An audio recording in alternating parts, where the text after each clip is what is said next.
जय जोहार संगवारी हो। मैं हूँ आपन के संग ललिता चक्रधारी और आपन देखत हो न्यूज प्लस 21। चलो एक नजर डालथन बिहना के 10 बड़े खबर में। छत्तीसगढ़ के सबो सीट पर भाजपा ह करिस प्रत्याशी मन के नाम के ऐलान। रायपुर ले ब्रिजमोहन अग्रवाल तक कोरबा ले सरोज पांडे ला मिलिस मौका। रायपुर में बादल के बीच तापमान 34 डिग्री के पार पहुंचिस। उत्तरी इलाका में बारिश के संभावना। IMD हदीस जानकारी।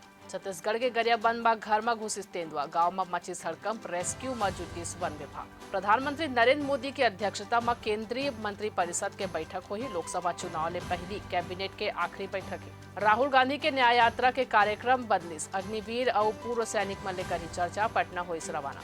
दिल्ली के बदरपुर फ्लाईओवर में दर्दनाक हादसा हुई। 3 लोगों के हुई मौत। उत्तर प्रदेश में यादव महाकुंभ आज। मध्य प्रदेश के मुख्यमंत्री मोहन यादव घलो हुई शामिल। आज संदेश खाली के दौरा में जाही 6 लोगों के fact finding team. Punjab Haryana border पर डटिस किसान। आज दिल्ली चलो मार्च पर ली फैसला। पाकिस्तान में आज दूसरा बार प्रधानमंत्री पद के शपथ ले सकत है शहबाज शरीफ। ऐसे ही जम्मू खबर पर हमारे चैनल लाइक और सब्सक्राइब करे पर जन बोलू। बने रहो न्यूज प्लस 21 में आपमन के हक के बाद।